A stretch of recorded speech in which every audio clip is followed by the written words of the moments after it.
আমাদের নারী অনেক দিন হয়েছে শুরু হলো। নারীতে আপনারা জানেন যে অনেক রকমের সেকশন রয়েছে।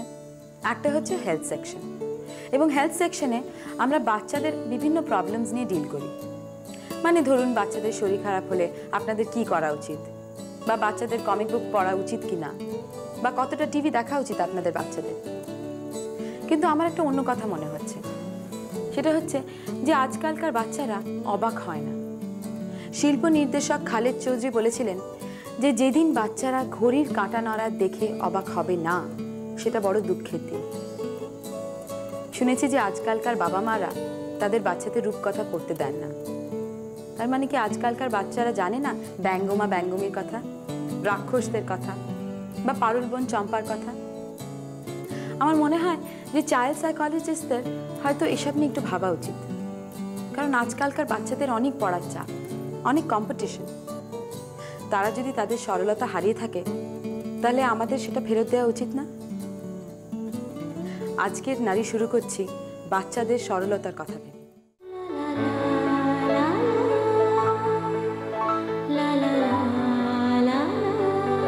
একবার কি হয়েছিল জানেন, আমার এক বান্ধবী তার মায়ের খুব পুরনো একটা খুব সুন্দর কাঞ্জিভারাম কেটে শর্ট কুর্তা বানিয়ে ফেলেছিল। কুর্তাটা দেখতে জব্বর হয়েছিল, কিন্তু তার এই কাণ্ড দেখে তার মা তো একেবারে ক্ষেপে রেগে ফায়ার। আমার বান্ধবীর এক যুক্তি ছিল যে সেই কুর্তাটা পরে সে যদি কোনো ডিস্কো থেকে অথবা কোনো ডান্স পার্টিতে যায়, সবার নজর কেড়ে নেবে। আর অ্যাকচুয়ালি সেটাই হয়েছিল। অবাক লাগে এটা ভেবে যে এই প্রজন্মের তরুণ তরুণীরা খুব সাহসী হাতেই আমাদের পুরনো ট্রেডিশন ভেঙে ফেলতে পারে। কতটা উচিত অনুচিত তার বিচার ভাগ আপনাদের ওপর। কিন্তু এই তরুণ তরুণীদের কথা ভেবেই অনেক ডিজাইনার্সরাই কিন্তু তাদের কালেকশন ক্রিয়েট করছেন। আজ আমাদের সাথে যে ডিজাইনার রয়েছেন তিনি কাজল বুটিকের কাজল ব্যানার্জি। নমস্কার কাজলদি। আচ্ছা কাজলদি, টিনেজার্স কেন? মানে আপনার টার্গেট আমি বুঝতে পারছি, মানে অল্প বয়সী তরুণ তরুণীদের। কেন এদের নিয়ে আপনি ভাবতে শুরু করেছিলেন কেন? আসলে ব্যাপারটা হচ্ছে কি, শাড়ির ব্যাপারটা তো বহু অনেকেই করে। আচ্ছা, আর প্রথম যেটা বলছি, আমার মেয়েকে সাজাবো বলে আমার কিন্তু এই জিনিসটা এলো। আচ্ছা আচ্ছা, আমার মেয়েকে আমি সবসময় মনে করতাম আমার একটাই মেয়ে, তাকে কত ভালো ড্রেস পরাবো, কত কি করব। ও যখন মানে 87-80 যখন ও টিনেজার, তখন এত বুটিক কনসেপ্ট ছিল একদমই ছিল না, আমাদের ছোটবেলাতেও ছিল একেবারেই ছিল না। হ্যাঁ, তাই তখন হলো কি, আর যদিও বা 2-1টা বুটিক ছিল, আমাদের মতো সাধারণ মধ্যবিত্ত ও একেবারে ধরাছোঁয়ার না, মানে অ্যাফোর্ড করাই যায় না, কিছুতেই। এবং আমি দেখেছি বুটিক মানেই আমাদের বাবা তো 5000-6000 টাকার কমে কোনো জামা কাপড় পাওয়াই যায় না, সবাই যায় না। আমার আবার মনে হতো ওটা তো আরেকজনও পড়ছে, আমার মেয়েও ওটা পড়বে, আচ্ছা ওকে একটু কিছু আলাদা করে দিই। মানে ইউনিক কনসেপ্ট থেকে, মানে বুটিক মানে এক ওয়ান পিস দুটো পিস পাওয়া যায় না সেরকম কোনো জামা কাপড়। সেটা আজকে এত বছর ধরে আমি কিন্তু ওটাই মেনটেন করে যাচ্ছি। আর এবং এইটা যে টিনেজাররা বা তার থেকেও যারা একটু বড়, মানে যারা চাকরি করতেও যাচ্ছে, তারা যে এই জিনিসটা কি ভালোবাসে, যে আমি অফিসে যাওয়ার জন্য একটা ড্রেস কিনলাম, আমি যদি সেটা 5 বারও পরি, সেটা আমি কিন্তু একলা পরবো, আর কেউ পরবে। সেই জন্য আপনার টার্গেট হয়েছে বরাবরে টিনেজার্সরা। Teenagers, excellent. এবার একটু যেটা তুমি গল্পটা বললে না, ওই যে শাড়ি নিয়ে, এবং ওইটা আমার মানে বিয়ের পাওয়া অনেক কত ডিপ কালারের শাড়ি আর পরতে ইচ্ছে করতো, বানিয়ে ফেলেছে তো, মানে মেয়ে বানাইনি, ইনফ্যাক্ট আমি তাকে বানিয়ে দিয়েছি। এবং সেটা হচ্ছে কি, প্রশংসাটা যেমন মেয়ে পেলো, তার সঙ্গে সঙ্গে আমি পেলাম। মানে কি ধরনের শাড়ি থেকে কেটে আপনি বানাতে পারেন এই ধরনের জামা কাপড়? এখন একটা হচ্ছে ভালো সিল্ক দিয়ে করা যায়, তারপরে যেগুলো জরি বর্ডার গুলো থাকে, সেই বর্ডার জরিটা দিয়ে আপনি হয়তো কোনো ইয়ক টাইপের করা যেতে পারে, পাইপিং হিসেবে ইউজ করতে পারেন। সেলাইগুলো একটু এবার তো দেখতে হবে, মানে কি ধরনের এমব্রয়ডারি। মানে এখন ধরো আমি যেহেতু রিপিট করি না, সেহেতু যেগুলো আগে করেছি সেগুলো তো আর তোমাকে আমি দেখাতে পারবো না। তাহলে কাজলদির বুটিকে গেলে শুধু এক পিসি জিনিসপত্র পাওয়া যাবে, মানে এই সালোয়ার কামিজটা কোনো দ্বিতীয়বার তৈরি হবে না, কারোর জন্যও তৈরি হবে না। না, ইউনিক। আচ্ছা এটার মধ্যে আমি একটু আজকাল মিক্স অ্যান্ড ম্যাচটা সবাই মানে বিশেষত কম বয়সীরা খুব চাইছে। আচ্ছা এটার মধ্যে শার্টিন আছে, আজকাল যে চুমকিগুলো যেগুলো সিকোয়েন্স বলছে সেগুলো আছে, একটু কাঁথা স্টিচ রয়েছে, সবকটা মিলেমিশে একটা। আচ্ছা কাজলদি, কিরকম ধরনের ফ্যাব্রিক বা মেটেরিয়ালের উপর কাজ করতে আপনি ভালোবাসেন? অ্যাকচুয়ালি এখানে সবসময় তো গরম, আচ্ছা সেই জন্য আমি চেষ্টা করি মানে গরমের জন্য কটন, হ্যাঁ কটন, আর না হলে এইগুলো যেরকম হচ্ছে একদম পিওর কটন, পিওর কটন। তারপর এইটা হচ্ছে এটা বোধহয় চিজ কটন বা কিছু বলে, এটা ক্রাশড কটন, ক্রাশড কটন, হ্যাঁ ক্রাশড কটন। এটা খুব কমফোর্টেবল পরতে।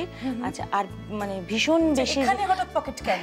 এখানে পকেট করেছি, আজকাল টিনেজাররা তো ভীষণ মোবাইল রাখছে, আর মোবাইল ভীষণ হারিয়ে যায়, এটা আপনাদের দেখতেই হবে। মোবাইল পকেট চুরি হয়ে যাচ্ছে, হারিয়ে যাচ্ছে, সেই জন্য এটা করে যে হারাবেও না, আমি শুনতেও পাবো। আচ্ছা এটা একটুখানি কি হচ্ছে, যদি মানে পিওর কটন, আচ্ছা পিওর কটনের উপর এটা আমি গুজরাটি কাজ করেছি। হ্যাঁ কাজলদি, এই মিরর ওয়ার্কের জায়গাগুলো খালি কেন? আচ্ছা এই মিরর ওয়ার্ক যেগুলো আমি এখানে রয়েছে বা রাখা হয়েছে, সেখানে করি কি, যে ছোট্ট ছোট্ট 10 পয়সাগুলো না, সেইগুলোকে বসিয়ে দিচ্ছি।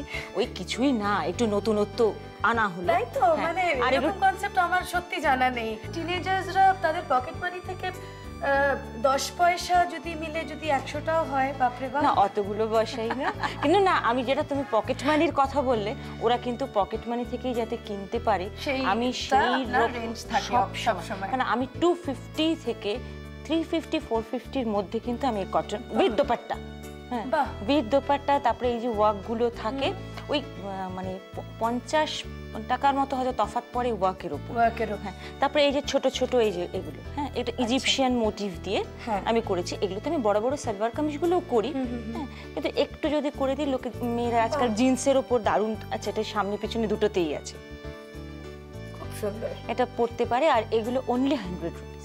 আচ্ছা এই মোটিভগুলো আপনি কোত্থেকে কনসিভ করেন? এই যেমন এই মিশর, এটা একটা কমিক্স বই, মানে হঠাৎ করে খুঁজে পেলাম, তার থেকে সাংঘাতিক অবজারভেশন। একটু ব্রাইট কালারস গুলো দেখবো, আমার তো ভীষণ ব্রাইট কালারস এর উপর ঝোঁক। আচ্ছা এইটা হচ্ছে একদম পুরোপুরি পার্টি ওয়্যার। আচ্ছা এটা কিন্তু আমি রেডি করে রাখিনি। আচ্ছা এটা জাস্ট ড্রেস ম্যাটেরিয়ালটা আপনি দেখাচ্ছেন? না ম্যাটেরিয়ালও নয়, পুরো ভাবেই কাজটা মানে ওইভাবেই করা আছে। না আমি বলছি এটা এখন তো সালোয়ার কামিজের ফর্মে হয়নি, এটা আপনি বানাবেন। তো আপাতত এই ড্রেস ম্যাটেরিয়ালের কাজটা উনি শেষ করেছেন, কাজটা অপূর্ব। এটা বোধহয় শর্মা চুমকি, আর শর্মা চুমকি প্লাস একটু অল্প অল্প জারদৌসি আছে মাঝখানে। আচ্ছা কোনগুলো জারদৌসি? এই যে ভেতরেরটা, আচ্ছা আচ্ছা ভেতরে একটু আছে জারদৌসি, এইগুলো শর্মা চুমকি, মানে সবই মিল। পুরো জারদৌসি করলে ভীষণ কষ্ট, আর ভীষণ কষ্ট টিনেজার্স তরুণদের উপর ওরা পারবে না। এইটা যেমন কিন্তু অ্যাকচুয়ালি সুতির ড্রেস, এটা একটুখানি চট করে দেখিয়ে নি, কারণ এইটা হচ্ছে পুরো ভেতরটা মানে আচ্ছা এইটা লাইনিংটা আপনি একদম পুরো সুতি দিয়ে করেছেন? পুরো সুতি, এর সঙ্গে চুড়িদার আছে। আচ্ছা এটা কড়ির কাজও আছে। এটা কিন্তু লাইনিং নয়, এটা কিন্তু আলাদা একটা ডার্ক কালারের দোপাট্টা দিয়ে সে পরতে পারে। আচ্ছা তারপরে সে মনে করে যে তার উপরে আমি আর একটু কিছু পরে নি, তাহলে এইটা পরলে একটু ড্রেসি কিছু ব্যাপার চলে এলো। সুন্দর। আর এগুলো হচ্ছে পিওর জর্জেটে করা, সেজন্য গরমে পরা যায়, গরম লাগে না। সবথেকে বড় কথা হচ্ছে অ্যাফোর্ডেবল। আপনারা কেউ যদি কাজলদির সঙ্গে যোগাযোগ করতে চান, সেটাও আমাকে অবশ্যই লিখে জানাবেন। আর তার সঙ্গে সঙ্গে কম্পিটিশনের কথাটা বলে ফেলি। হ্যাঁ, কারোর হাতের কাজ বা আঁকা বা কোনো স্যাম্পল, এমব্রয়ডারি হতে পারে, মোটিভ হতে পারে, যে যা করবেন একটা স্যাম্পলের দ্বারা আমাদের পাঠিয়ে দিন। সব থেকে সেরা স্যাম্পল আমরা বেছে নেব, এবং যার স্যাম্পল আমরা বাছবো তাকে আমরা আমন্ত্রণ জানাবো এই চেয়ারে এসে বসার জন্য। অনেক গল্প হবে, কথা হবে, এবং তারা দর্শক বন্ধুদের কাছে তাদের ডিজাইন ডিসপ্লেও করতে পারবে। তাহলে দেরি কিসের, চট করে লিখে ফেলুন।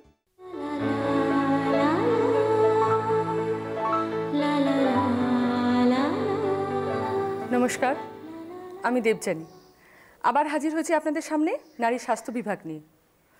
কিন্তু বিশ্বাস করুন, আমার আজকাল মনটা একদম ভালো থাকছে না, বিশেষ করে এই বর্ষার পর শরতের সময়। ড্রেসিং টেবিলের সামনে তো যেতেই ইচ্ছে করছে না, চুল আঁচড়াতে গেলে এত চুল পড়ছে না। এটা কি শুধু আমার সমস্যা? আমার মনে হয় আপনাদেরও এই সমস্যা আছে, তাই না? আপনাদের সমস্যা আমার সমস্যা, সমস্ত সমস্যা নিয়ে আজকে আমি শরণাপন্ন হয়েছি বিশিষ্ট ত্বক বিশেষজ্ঞ ডক্টর সঞ্জয় ঘোষের কাছে। চলুন আলাপ করা যাক। নমস্কার ডক্টর ঘোষ। নমস্কার। আচ্ছা ডক্টর ঘোষ, এই চুল পড়ার সমস্যাটা এই সময় এত কেন বাড়ে, মানে এই সিজনটায়? হ্যাঁ, এটা একটা কারণ। এই বর্ষার সময় আমাদের এখানে যে আর্দ্রতা, বাতাসে আর্দ্রতার পরিমাণটা তো অনেক বেড়ে যায়, সেটাই মূল কারণ। আর ওর ফলে কিছু ফাঙ্গাসও গ্রোথ হয়ে যায়। আর চুলটা যেহেতু মানে বেশি জল কণা টেনে নেয়, তো ন্যাচারালি ব্রিটল হয়ে যায়, তাড়াতাড়ি ব্রেক করে যায়, ভেঙে যায়।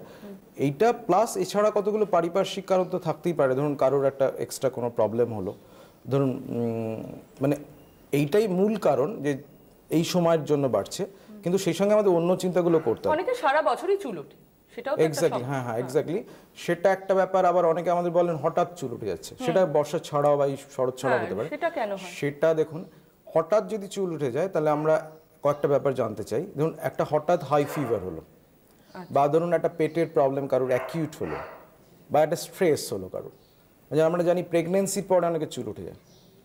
হ্যাঁ, মানে প্রেগনেন্সি এইগুলো কিন্তু সঙ্গে সঙ্গে শুরু হয় না। ধরুন আমাদের কাছে 3 মাস পরে বলছেন যে চুলটা খুব উঠছে, জ্বরটা হয়েছিল কিন্তু 3 মাস আগে।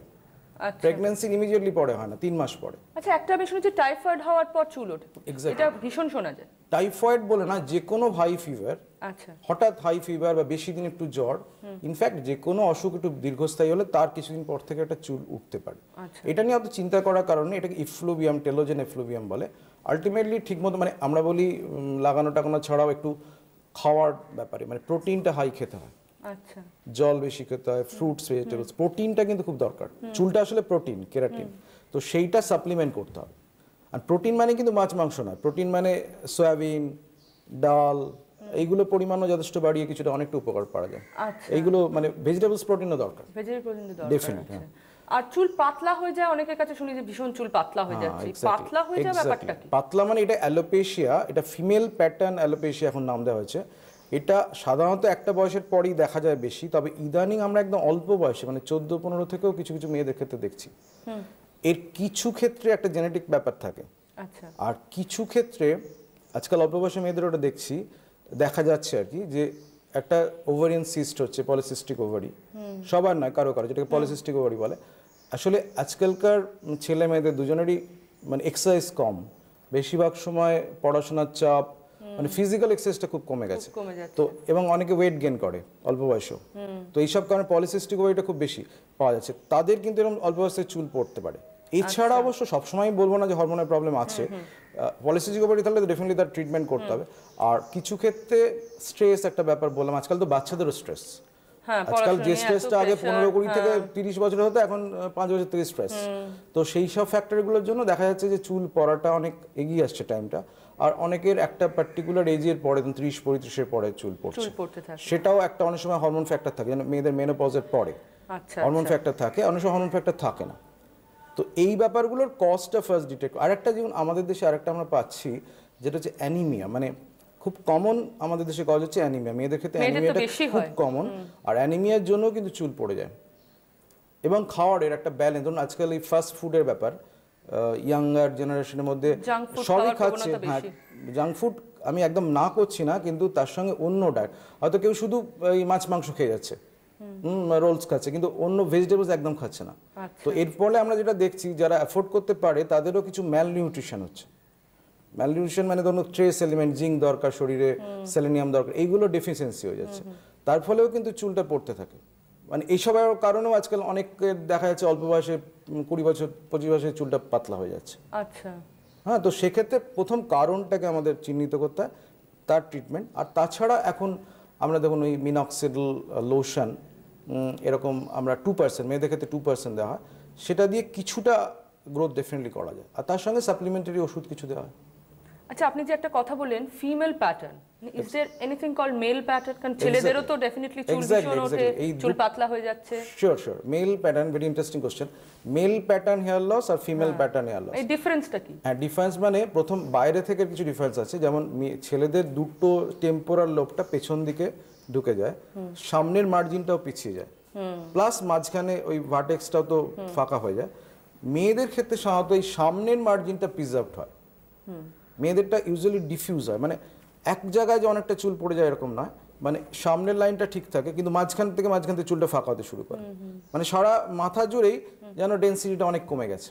আর খুব রেয়ারলি ওই মেলেদের মতো একটা প্যাটার্ন কিছু মেয়েদের ক্ষেত্রে দেখা যায়, সেটা অবশ্য রেয়ার। তো এইটা হচ্ছে ফিমেল প্যাটার্ন হেয়ার লস। আগে বলা হতো এটা মেল প্যাটার্নের মোটামুটি একটা কমপ্লিমেন্টারি ব্যাপার, কিন্তু এখন দেখা যাচ্ছে হরমোন ফ্যাক্টর বা এগুলো আলাদা, কিন্তু জেনেটিক ফ্যাক্টরটাও আলাদা। ধরুন এক ভাইয়ের হয়তো মেল প্যাটার্ন আছে, ফিমেলের যার বোনের হয়তো ফিমেল প্যাটার্ন, কিন্তু দুটোর তফাৎ পাওয়া যাচ্ছে। আচ্ছা, জেনেটিক ফ্যাক্টর বলছেন যখন, একটা প্রশ্ন করি, এটা বংশগত তো? মানে আমি অনেক সময় দেখি না মানে প্রত্যেকটা ফ্যামিলিতে দেখবেন, মানে ছেলেদের ক্ষেত্রে বিশেষ করে একটা বয়সের পর টাক পড়ার প্রবণতা, মানে চুল উঠে যাওয়ার প্রবণতাটা বেশি থাকে। এক্স্যাক্টলি, এই জন্য মেল প্যাটার্ন অ্যালোপেশিয়া, আগে বলা হতো মেল টাইপ অ্যালোপেশিয়া, এটাই বেশি নামটা ছিল। ফিমেল হলেও আমরা মেল টাইপ বলতাম। এখন কিছু ডিফারেন্স পাওয়া গেছে বলে এটা আলাদা করা হচ্ছে। জেনেটিক্স মানে বংশগত, ডেফিনেটলি দুদিকের বংশে থাকলে হওয়ার চান্সটা বেশি। আচ্ছা, কারণ ওই যে রিসেপ্টর বা যে হরমোন, সেটা কিন্তু জেনেটিক ফ্যাক্টরের জন্য। তো এখন এইটা সবার হবে নট নেসেসারিলি, মানে ধরুন আপনার বাবার থাকলে যে ছেলের হবেই এরকম জেনেটিক রোগ, কিন্তু পার্সেন্টেজটা বেশি দেখা যায় ডেফিনেটলি। এবং যদি আবার মায়ের দিকেরও কারো মামার থাকে, দুটো ফ্যামিলি থেকে পেলে চান্সটা একটু বেড়ে যায়। তবে আবার বললাম যে যদি বাবার থাকে বা মার থাকে, তার ছেলে মেয়ে ছেলে একই রকম প্যাটার্ন নাও হতে পারে, দেয়ার ইজ সাম ডিফারেন্স। সুতরাং জিন্স, আর তাছাড়া অনেকে বাবার আছে বলে ছোটবেলা থেকে অনেকে খুব আতঙ্কিত হয়, এটা হওয়ার কথা না। হলে প্রথম, আর একটা জিনিস আমরা যেটা বলতে চাই, প্রথম থেকে ট্রিটমেন্টটা করতে হবে। আচ্ছা, এটা আমরা প্রিভেন্ট তো করতে পারি? হ্যাঁ, ডেফিনেটলি প্রিভেনশনটা আমরা বলবো শুরুটা হতে হবে একদম ছোট বয়স থেকে। প্রথম কথা জেনারেল হেলথের একটা ব্যাপার, কারণ চুল আসলে আমাদের শরীরের একটা অঙ্গ। শরীরে অন্য সিস্টেমগুলো ভালো নয়, তাহলে চুল কী করে ভালো হবে?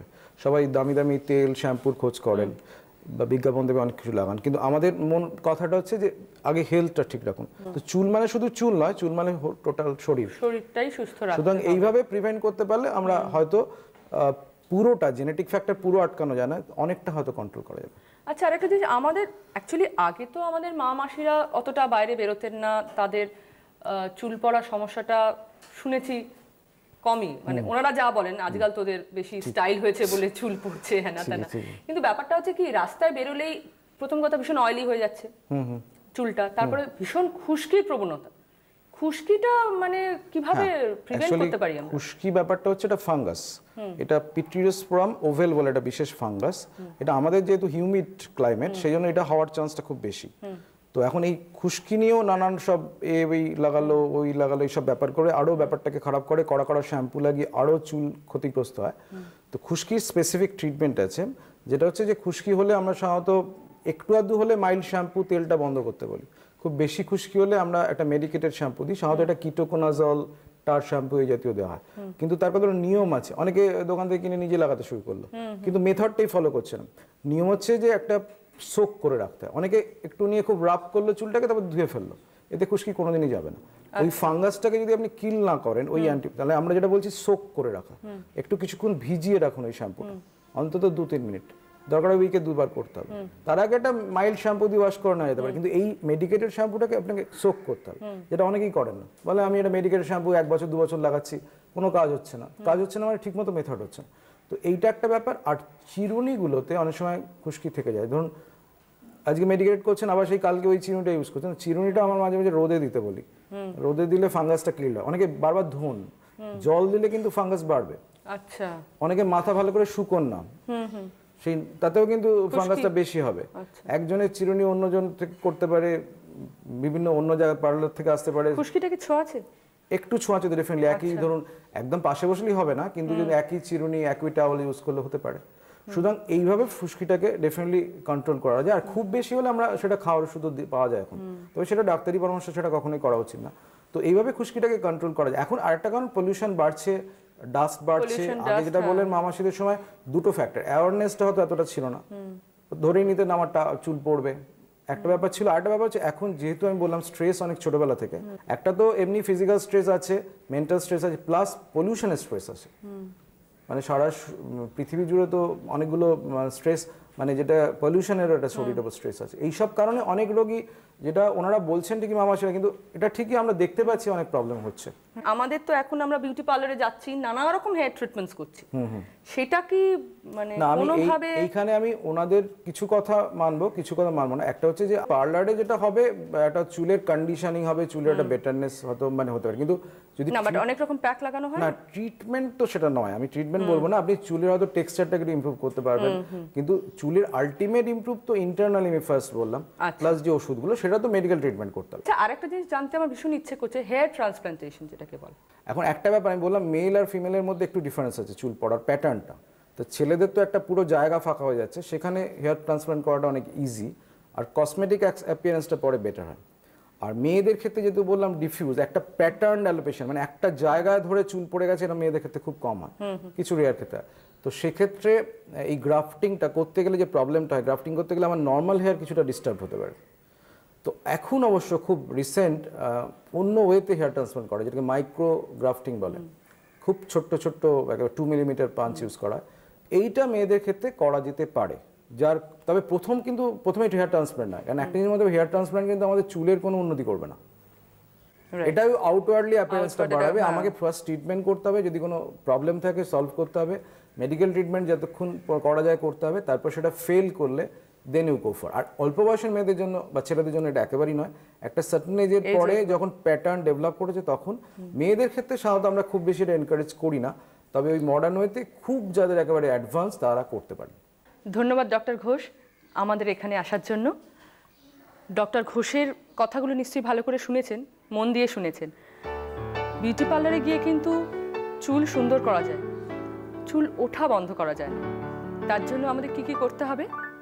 প্রোটিন ডায়েট করতে হবে, এক্সারসাইজ করতে হবে, ডিসিপ্লিন লাইফ লিড করতে হবে, এবং তাতেও যদি না কমে ডাক্তারের কাছে যেতে হবে।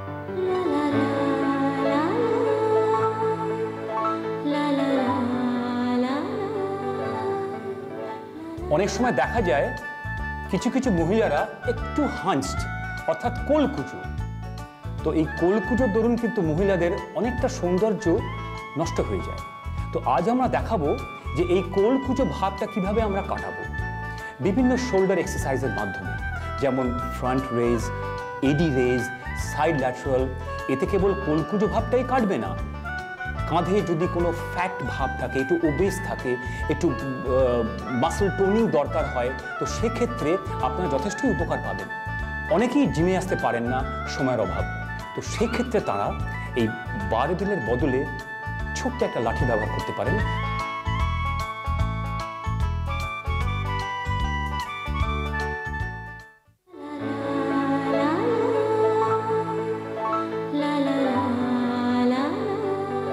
নমস্কার, আমি নারীর কমলিকা। প্রতিদিনের মতো চলে এসেছি এই বিউটি সেগমেন্ট নিয়ে আপনাদেরই জন্যে। আজ আমাদের সঙ্গে রয়েছেন আমাদের অতিথি, শ্যামবাজারের লাবণ্য বিউটি ক্লিনিকের কর্ণধার শুভদীপ সাহা, আমাদের পরিচিত বব। আসুন কথা বলা যাক। নমস্কার বব। নমস্কার। আচ্ছা বব, আজ আমাদের দর্শক বন্ধুদের জন্য তুমি কি উপহার দিচ্ছ? দেখো, আবার আসিব ফিরে বারে বারে তোমার টানে। আজ আমি এসেছি তোমাদের, ইভিন কি আমাদের দর্শকরা যারা রয়েছেন তারা আজকে আমাদের এখানে যত চিঠি পাঠিয়েছেন সেই বিষয়ে আমাদের আবার ফেরত ডেকে পাঠানো হয়েছে। তা আমি সবার আগে কৃতজ্ঞতা জানাই সবাইকে, দর্শকদের। আরও যদি কোনো দরকার পড়ে নিশ্চয়ই আমাদেরকে জানাবেন, চিঠি লিখে বারে বারে কোনো টিপসের জন্য। আজকে যেটা দেখাবো, অ্যাকচুয়ালি দেখো আজকের দিনে pollution is the big problem আমাদের কাছে। তো আমি কসমেটিক ডার্মাটোলজি নিয়ে জিপট্যাক্স পেন থেকে যখন আমি পড়তে গেলাম, তখন দেখলাম যে আমাদের ইন্ডিয়ান স্কিনের টোনের জন্য আমরা যেটা করছি খুব একটু ভুল করছি। কীরকমভাবে? যে আজকে আমরা করছি যে SPF 15 বা 20 বা 30 যেটাকে ইউজ করছি, এটা হলো টাইমিং ডিউরেশন। আচ্ছা, It's not an age duration. It's not a matter of UV duration. এটা হচ্ছে টাইম। ঠিক কথা। তো এইটাই হলো কথা, যে টাইমিং যে ডিউরেশনটা রয়েছে, এই টাইম ডিউরেশনের মধ্যে কি হলো যে আমরা কতক্ষণ সূর্যের রশ্মি থেকে নিজের স্কিনটাকে প্রোটেক্ট করছি। 30 মানে কি আমরা SPF 30 লাগিয়ে যদি বাইরে বের হই, তার মানে আমরা 30 মিনিট সেফ থাকবো। আমরা ওই একটা টাইমে মানে 3 আওয়ার্স, 2 আওয়ার্স অ্যান্ড 1.5 আওয়ার্স আমরা এতক্ষণ ধরে প্রোটেক্ট পাচ্ছি। ঠিক আছে, এবার এটা ডিপেন্ড করে কি স্কিন টোনের ওপরে। আচ্ছা বাব, আমরা এবার দেখি তুমি কি করে এটাকে অ্যাপ্লাই করছো। তা আমি যেটা করছি, এটার মধ্যে আমাদের BHA ও AHA দুটোই ফর্মুলা রয়েছে। তা এটা এখন আজকে আমি করব যে অ্যান্টি ট্যান, যে মুখে ধরো এটা অল টাইপ অফ স্কিনের জন্য ব্যবহার করা যায়। এটা pH স্কেল হলো একদম নর্মাল, ব্যালেন্স করা রয়েছে। আর এটা হলো নন টেস্টেড অন অ্যানিমেলস, মানে কি কোনো হার্মফুল কেমিক্যালস নেই বলে গভর্নমেন্ট থেকে এটাকে স্বীকৃতি করা হয়েছে। বাব, আমার মনে হয় এবার আমাদের একটু দর্শক বন্ধুদের দেখানো দরকার, তুমি এক্স্যাক্টলি কি করবে। আজকে আমি প্রথমে সবার আগে যেটা করব, যেটা একটা জেল, এটা একটা ক্রিম। ঠিক আছে, এই জেলটাকে দিয়ে আমি স্কিনের মধ্যে একটু রেজুমিনেট করব, যে হালকা করে।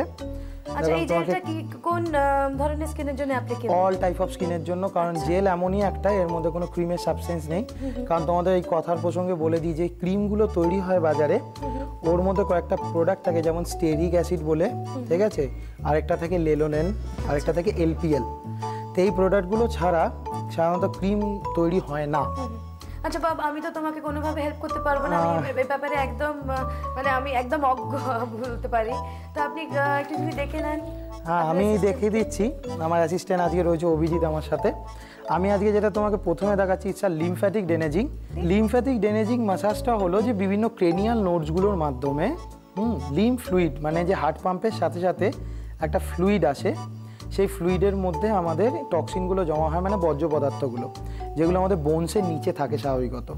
তো এই বোনসের নিচে থাকার দরুন যে আমরা কি করব, ডিটক্সিফাই দ্য স্কিন। ওকে, ঠিক আছে, তার ফলে দেখবে ফেসিয়াল করে আসলি মুখে গ্লো কোথায়। তা এক্স্যাক্টলি আমরা এটাই চাইছি যে এইটা করে আমরা আগে টক্সিনটাকে একটুখানি আউট করব বা ক্রেনিয়াল নোডসগুলোকে ওপেনের মাধ্যমে। এর সাথে সাথে একটাই হলো যে স্কিনের মধ্যে গ্লোটা খুব তাড়াতাড়ি পাওয়া যায়, আর স্কিনের গ্লোটা অনেক দিন থাকে। আচ্ছা, আর দেখো কোনো জেল, এটা অ্যাকুয়া বেস, তার জন্য কোনো রকম মুখে র্যাশ এরাপশান বেরোবার কোনো ব্যাপার নেই। আর আরেকটা কথা বলে দিই, কিছু কিছু ক্রিম যেগুলো আমরা ইউজ করে থাকি, বেসিক্যালি ক্রিমের পারপাসটা কি সার্ভ করে জানো তুমি? সেটা হলো, প্রত্যেকটা দর্শককেও বলে দিই, ক্রিমের পারপাসটা সার্ভ করে যে হাতটাকে মাসাজে স্মুথ করে দেওয়ার জন্য। আচ্ছা, ক্রিমের আর কোনো কাজ নেই, বেসিক্যালি নারিশমেন্টের থেকে স্মুথ করে। মাসাজের মধ্যে থেকে কিছু কিছু আমরা স্কিনটাকে টক্সিনটাকে আউট করি, যাতে আমাদের হাতটা ঠিকঠাক চলে। আচ্ছা, দেখো আমি এইভাবে এখন করে যাচ্ছি, এইটা জাস্ট করে এটা আমরা ক্রেনিয়াল নোডসটার মাধ্যমে এটাকে টক্সিনটাকে আউট করে দিচ্ছি। আর আমি ভাইব্রেশন হাতে দিই। আচ্ছা, তুমি কোন ইনস্ট্রুমেন্ট ইউজ নো করো না? Instrument, excellent. ঠিক আছে, it's my yoga power. Okay, okay, and no machine. দেখো ভাইব্রেশন, আমার হাতটা কাঁপছে কিন্তু আমি কিন্তু কথা বলে যাচ্ছি, কোনো শরীরের মধ্যে প্রেশার নেই। ওকে, এই ভাইব্রেশনের জন্য আর কত ক্লায়েন্ট আমাকে বলে যে বব এটা কি করে সম্ভব। হ্যাঁ, দেখো এই ভাইব্রেশনের মাধ্যমে যেটুকু লিম্ফ ফ্লুইড থাকে সেটা কম্পনের মাধ্যমে এটা টক্সিনটা আউট হয়ে যায়। এগুলোকে বলা হয় ক্রেনিয়াল নোডসের মাধ্যমে আমি টক্সিনটাকে আউট করে দিচ্ছি। ওকে। আর এই স্ট্রোকস গুলো মনে হয় খুব ইম্পর্টেন্ট, আপওয়ার্ডলি আমাদের দিতে হবে যাতে Exactly. আমাদের স্কিনটা স্যাগ না করে যায়। এক্স্যাক্টলি। আর এরপরেই যেটা দেবো, আমি একটু মুখটা মুছবো, কারণ এটা আমি 10 মিনিটের জন্য দিতে হবে। মুখটা মোছার সাথে সাথে আমরা সবসময় বলে থাকি যে প্যাক লাগানোর ব্যাপারটা। এই প্যাক লাগানোর ব্যাপারটাকে আমি খুব ভালো করে বলে দিই যে প্যাকটা হাতে করে আঙুলের ফিঙ্গার্সের মধ্যে করে লাগালে খুব ভালো হয়। আচ্ছা, দেন দ্য ব্রাশ তুমি বলছো। ঠিক আছে, তুমি একটা জিনিস দেখো, জাস্ট আমি ক্রিম জাস্ট জেলটাকে লাগিয়েছি, জেলটা লাগানোর পর ওর মুখে একটা গ্লো একটা দেয়, একটা খালি আমি পরিষ্কার গ্লো এসেছে কি? খালি একটুখানির জন্য আমি ইউজ করেছি। আর যেটা সবচেয়ে বড় কথা, আমি হলাম হার্বাল সেলুন ক্লাবের মেম্বারও। আচ্ছা, সেখানে আমরা যেটা করি যে সবচেয়ে বড় ব্যাপার, যে কোনো রকমভাবে কসমেটিক্স, হাইফার কসমেটিক্স কোনো ব্যবহার করা যাবে না। আচ্ছা। আচ্ছা বাব, তাহলে এই অ্যাপ্লিকেশনটা মোটামুটি শেষের দিকে। আমি প্যাকটাকে লাগাচ্ছি, প্যাকটাকে লাগানো শুকনো হয়ে গেছে প্রায় অনেকটাই। তা এই প্যাকটার মধ্যে যেটা তোমাকে বললাম যে প্যাকটা স্কিনটাকে রেজুমিনেট করছে, প্লাস তার সঙ্গে কি শাইনটাকে এনহ্যান্স করানো। তাই প্যাকটাকে তুমি জাস্ট কোনো প্যাকই, ধরো কোনো বাড়িতেও প্যাক ইউজ করলে, বা আমার বাড়িতে যাতে ক্লায়েন্টরা যাতে ইউজ করতে পারে তার জন্য আমি বাড়িতেও কিছু প্যাক রেডি করেছি। আচ্ছা, এই প্যাকটা এতখানি যে তোমার যে কোনো রকমভাবে কোনো চিন্তার কারণ নেই, খুব সুন্দরভাবে প্যাকটাকে ইউজ করা যায়। সিম্পল ওয়াটারে, প্লেন ওয়াটারে গুলে প্যাকটাকে ইউজ করে নিতে পারো। তাই প্যাকটার মধ্যে যেটা হলো, তোমরা বাড়িতেও এই একটা প্যাক তৈরি করে দিয়েছি, যেটা বাড়িতে একটুখানি মেনটেন করলে আচ্ছা, স্কিনে শাইনটা আছে। সবসময় তো আর এই ক্লিনিকে যাও, ওই পার্লারে যাও, ইটস নট পসিবল। অনেক ঘরের লোক আছে, কাজকর্মের মধ্যে। তো আমি দেখো এই প্যাকটাকে অনেকক্ষণ টাইম হয়ে গেছে, শুকিয়েও গেছে। হ্যাঁ। আচ্ছা, আরেকটা কথা বলে দিই যে এখানে আন্ডার আই হিসেবে তুমি একটা জেল ইউজ করতে পারো, ঠিক আছে, আন্ডার আই জেল বা সিউইড মাস্ক ইউজ করতে পারো। তারপরে চোখের আন্ডার আই ডার্ক সার্কেলটা অনেকটা হবে। মেন্টাল স্ট্রেসটা কম হওয়া খুবই ভালো, যে কোনো ত্বকের উপর। এক্স্যাক্টলি। তো এই ক্ষেত্রে আমি একটা কথা বলে দিই, এই দেখো আমি যে প্যাকটাকে এখান থেকে রিমুভ করছি, প্যাকটা রিমুভ করার মধ্যেও একটা আমাদের আছে যে আমি টাওয়ালটাকে নিয়েছি ঠিক এইভাবে। টাওয়ালটাকে তুমি স্পঞ্জের থেকে এই টাওয়ালটা ইউজ করে দেখো আমি স্মুথ ওয়েতে কীভাবে রিমুভ করাচ্ছি। তো এই টেন্ডেন্সিটা না এইভাবে করলে স্কিনটা কোনো রকম ভাবে আর প্যাকটার এটাও বোধহয় মধ্যে একটা স্ট্রোক হিসেবে কাজ করে, যেটা Exactly. আমাদের স্কিনকে Exactly. আরো ভালো রাখে। তো তুমি এখনই দেখতে পাবে যে আমি কিভাবে এই ইয়েটা করছি আর কি, ওয়াশটা যেটা প্যাকটাকে তুলছি। তো দেখো এটাকে আপলিফটিংয়ে দিয়ে বাদ বাকিটা এখান থেকে টি জোনের এলাকাটা থেকে আমি যাতে এখান থেকে ব্ল্যাক হেডসটা আমার এর মধ্যে কিছুটা সফট আচ্ছা, হয়ে এই যেটা ক্রিমে চলে ব্ল্যাক আসে। হেডসও বেরিয়ে হ্যাঁ, যায়। তো আরেকটা কথা যেটা হলো আমি সবার আগে বলবো যে স্কিনের উপর একদম অত্যাচার নয়, আচ্ছা, যতটা পারো ততটা বাঁচিয়ে চলো। আর কিন্তু অয়েলি tension স্কিনে আর আমার মনে হয় একটা রিল্যাক্সড মাইন্ড। এক্স্যাক্টলি, দেখো তুমি স্কিন টোনকে কিভাবে ইমপ্রুভ করানো গেল ট্যানে, ঠিক আছে, without any bleach, without any chemical. ভগবান প্রদত্ত জিনিস অনেক দম আছে যেটা বিজ্ঞানীরা কেমিক্যাল দিয়ে এখনো সেই সম্ভব জায়গায় না। হয়তো ঠাকুমা দিদিমার ঝুলি থেকে তুলে নিয়ে ফেরত আসা। একদম। আমার মনে হয় বাব আমাদের যে রেমেডি, যে সলিউশন দেখিয়েছে সেটা আমাদের কাজে দেবে। এবং আমরা যদি নিজেরা ববের সঙ্গে কেউ বসে আলোচনা করে তার ক্লিনিকে গিয়ে তার থেকে এই ট্রিটমেন্ট নিতে চাই, সে ব্যাপারেও আপনারা আমাকে কিন্তু অবশ্যই লিখে জানাবেন। আমাদের কম্পিটিশনের একটা নতুন সেগমেন্ট হয়েছে, যারা জানেন না তাদের জানিয়ে দিই। একটা ভালো ছবি তুলে আমাদের পাঠিয়ে দিন, স্টুডিওতে, বাড়িতে তুলে, যেখানেই হোক, বা আপনাদের কাছে যদি কোনো পোর্টফোলিও করা থাকে তা তো কথাই নেই, সেখান থেকে একটা ছবি পাঠিয়ে দিন। সব ছবির মধ্যে থেকে আমরা সেরা ছবিকে বেছে নেব, এবং যার ছবিকে বেছে নেব তিনি আমাদের নারীর ফেস অফ দ্য উইক হবে। ভাবতে পারছেন? তিনি সুযোগ পাবেন এখানে এসে যোগদান করার। তাহলে দেরি করবেন না, শিগগিরই একটা ছবি তুলে পাঠিয়ে দিন। বিউটি টিপস পাঠান আর নিয়মিত আমাদের অনুষ্ঠান দেখুন।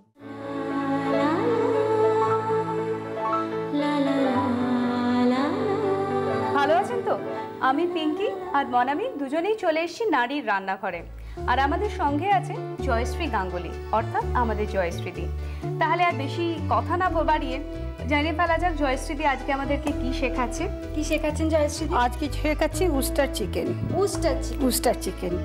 উস্টার চিকেন করতে কি লাগছে তার আগে তেলটা আমরা গরম বসিয়ে দিই, তাহলে তো তাড়াতাড়ি হয়ে যাবে। আর গ্যাসটা জ্বালিয়ে দাও। হ্যাঁ, আচ্ছা জয়শ্রীদি, উস্টার চিকেন নামটা কি উস্টার সসের থেকে এসছে? এইটা না আসলে এটা একটু মানে স্বরচিত রান্নার মতন আর কি, যে ওই কি করি না, খুব নিজের বলা যাবে না, কারণ এটা আমার এক বৌদির কাছ থেকে শেখা। সে করলো, তার কোনো চিকেনের নাম নেই আর কি। বললাম বা বেশ ভালো হয়েছে তো করে আমি এটা করলাম। হ্যাঁ ছিল। এটা আমাদের বাড়িতে আরো আদরের নাম হচ্ছে উস্টারটা কিরকম একটু খটোমটো না, আমরা বলি উরুস চিকেন। আমরা বলি কি কেউ যদি বলবে করবে তোমার উরুস চিকেনটা, ওইটা হচ্ছে উরুস চিকেন। এটাতে একটু সাদা তেল বেশি লাগে। আচ্ছা, এইবার বলি তেলটা গরম হোক, এবার বলতে থাকে কি লাগে। সাদা তেল তো লাগছে, চিকেন লাগছে, চিকেন 500 গ্রামের মতন, আর এটা ময়দা, উস্টার সস, নুন, গোলমরিচ, চিনি, রসুন বাটা, পেঁয়াজ কুচি, আদা বাটা, শুকনো লঙ্কা। যাই হোক 500-তে না 1 টেবিল চামচ ময়দা দিতে হবে। আচ্ছা, আর এটা ম্যারিনেশনের খুব দরকার নেই। একটু গোলমরিচ কতটা? সেটাও আন্দাজ মতো, মানে যে একটু ঝাল খেলে স্বাদ অনুযায়ী 2 টেবিল স্পুন দিতে পারে। আবার রসুন বাটা, তেলটা বোধহয় গরম হচ্ছে না? হোক গরম। আচ্ছা, রসুন বাটাটা একটু বেশি দেবে। রসুনটা একটু বেশি, এটা 2 টেবিল স্পুন রসুন বাটা, ফ্লেভারটা ভালো আসে। মানে সব দিয়ে চিকেনটাকে মাখিয়ে নিতে হবে আর কি। আর 1 চামচ আদা বাটা, 1 চামচ আদা। এইটা এবার মাখিয়ে নিতে হবে। তাহলে এতে কি কি দেওয়া হলো ম্যারিনেট করার সময় একবার বলে দিই। আর তুমি রান্না শিখছো, এবার তুমি বলো তো। ওরে বাবারে, পরীক্ষা দিই। আচ্ছা, ময়দা দেওয়া হলো। ময়দা যেন কতটা? 1 টেবিল স্পুন দিয়ে দেবে। 1 টেবিল স্পুন। আচ্ছা, নুন দেওয়া হলো পরিমাণ মতন। হ্যাঁ, রসুন বাটা দেওয়া হলো একটু বেশি, 4 চামচ। 2 চামচও দিতে পারো। 2 চামচ। আচ্ছা, এটা হলো আদা তো, আদা বাটা 1 চামচ। আর কিছু না? ঠিক বলেছি না সব? না, এইটা বোধহয় দিতে হবে। গোলমরিচ দিতে হয়েছে। গোলমরিচ কতটা? পরিমাণ মতো, স্বাদ অনুযায়ী। শিখছি। মানে 100-তে 80। 100-তে 80 হলো না? এইবার এইগুলো তেলটা যে গরম হবে না, পিসগুলো একটু ফ্রাই করে নেব। আচ্ছা, উস্টার চিকেন কি কন্টিনেন্টাল? উস্টার সসটা এমনিতে কিন্তু এটা একটা বিদেশি থেকে কন্টিনেন্টাল সস তো। আর এটাও দেখলাম মানে কোনো ঝামেলা নেই, ভীষণ মানে চোখ বুঝেই প্রায় রান্না হয়ে যায়। আর পেঁয়াজ টেয়াজ হলে বেশি কুটতেও হলো না। আর দেখ মানে মোটামুটি দেখ আমরা যেগুলো দেশি রান্না করি ওখানে আমরা ধর একটুখানি সর্ষের তেল ইউজ করি, কিন্তু যেখানে সাদা তেল ইউজ হয় জয়শ্রীদির সেই রান্নাগুলো মনে হয় কন্টিনেন্টাল ধাঁচের, না? আচ্ছা, এই উস্টার চিকেনটা কি দিয়ে সবচেয়ে খেতে ভালো লাগে? তোমার এটা পোলাওয়ের সাথেও ভালো যায়, আমাদের এর সাথে ভালো যায়, রুটির সাথে ভালো রুটি পরোটা, ওটা ভাতের সাথে খুব একটা জমে না মনে হয়। পোলাও বা রুটি পরোটা একদম কি লাগবে বলতে এটা করে দাও, এগুলো তুলে নিয়ে হয়ে গেছে তোমার ভাজা। আচ্ছা আচ্ছা, মানে মোটামুটি একটু লাল লাল হয়ে গেলে মানে সিদ্ধ হতে হবে তা না, একটু ফ্রাই করে নেবা। আচ্ছা, ভালো গন্ধ বেরোচ্ছে কিন্তু বল। ওই তোমার রসুনের ফ্লেভারটা আসে, রসুন আদার ফ্লেভারটা আসে।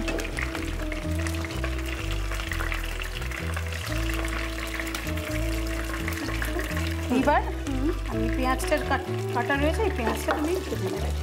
পেঁয়াজটা তো খুব বেশি লাগবে না, না না, মানে 500 মাংসে বললেন একটা পেঁয়াজ হলেই যথেষ্ট, ছোট পেঁয়াজ হলেই যথেষ্ট।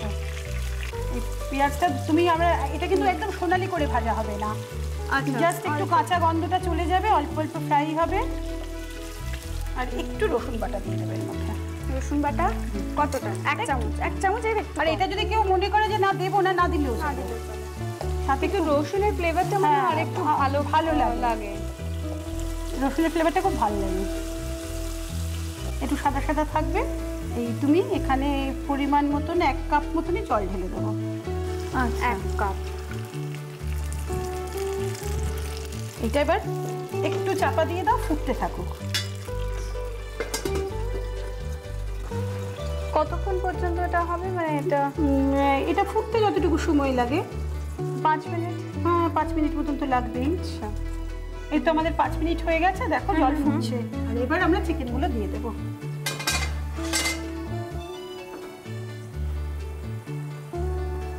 চিকেনগুলো দিয়ে দেবো, মানে চিকেনগুলো তাহলে একটু সেদ্ধ হবে। আচ্ছা, পেঁয়াজটার মধ্যে রসুনটা আছে বলে কিন্তু ওটাতে আলাদা গন্ধটা হয়েছে। আর চিকেনগুলোতে তো একটু ময়দা আছে, দেখবে একটা থিকনেস চলে আসবে। এবার এইটা দিয়ে অন্তত মিনিট 5-7 ফোটাতে হবে। এটা পুরো আঁচে হবে না? এটা পুরো আছে একদম। জয়শ্রীদি, একটা কথা জিজ্ঞেস করি, সেটা হলো আপনার বন্ধু বান্ধবরা আপনাকে ডিস্টার্ব করে না রেসিপির জন্য? ওরে বাবা, এখন সাংঘাতিক। এখন সাংঘাতিক কিরকম কোনো একটা মজার ঘটনা বা কিরকম ডিস্টারবেন্স আপনাকে সহ্য করতে হয়? এখন হঠাৎ সকালবেলা কি হঠাৎ রাতে 11:30 দিয়ে ঘুমিয়ে পড়েছি, এই জেগে আছিস, না কি বলবো না, এই ওইটা কি দিয়ে কি করবো রে, কালকে একটু গেস্ট আসবে। হ্যাঁ, তবু আমি বললাম যে এই লাগে। তারপরেই বললো কি যে আচ্ছা শোনো, যদি তাহলে একটু টমেটো সস দিই, এর মধ্যে যদি চিলি সস দিই, আমি যদি সব নিজেই দিয়ে করবি তাহলে আমার জন্য সময়টা নষ্ট করবি, একটু মিষ্টি দিয়ে দিই। মিষ্টিটা যে যেরকম খাবে সে তো নিশ্চয়ই, খাবারটাই যে যেরকম খাবে সেরকম ব্যাপার। আর একটু নুন দেবো, নুনটা চিকেনে দেওয়া আছে। আর খুব নামানোর আগে দেখো হয়ে এসছে আমাদের চিনিটা নুনটা নামানোর আগে না তুমি দিয়ে দিলে। হ্যাঁ, চিকেন তো ভীষণ তাড়াতাড়ি সেদ্ধ হয়ে যায়, ব্রয়লার হলে তার কোনো ব্যাপারই নেই আর কি। এই দেখো থিকনেসটা কিন্তু এসে গেছে। এবার আমার মোটামুটি রেডি উস্টার সস, যেটার জন্য উস্টার চিকেন, উরুস চিকেন, চিকেনের আদরের নাম আর কি আমাদের বাড়িতে।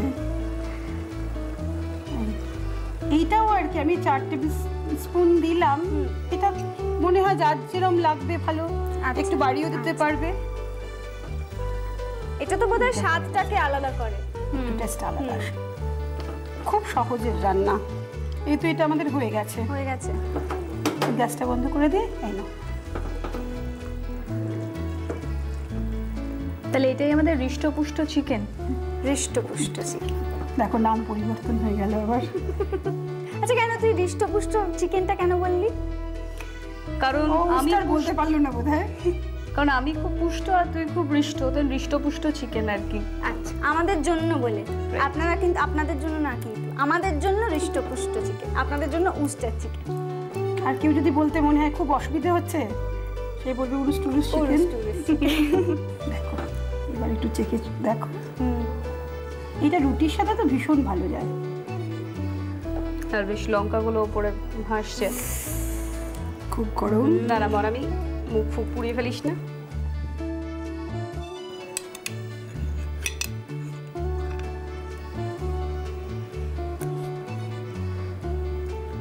গ্রেভিটা কিন্তু ভীষণ ভালো খেতে হয়েছে। আগে বলছিলাম না গ্রেভিটা একটা খুব ভালো গন্ধ বেরোচ্ছিল। তাই? হ্যাঁ, সে তো বটেই। আর রান্নাটাও খুব ইজি। হ্যাঁ, খুব ইজি রান্না।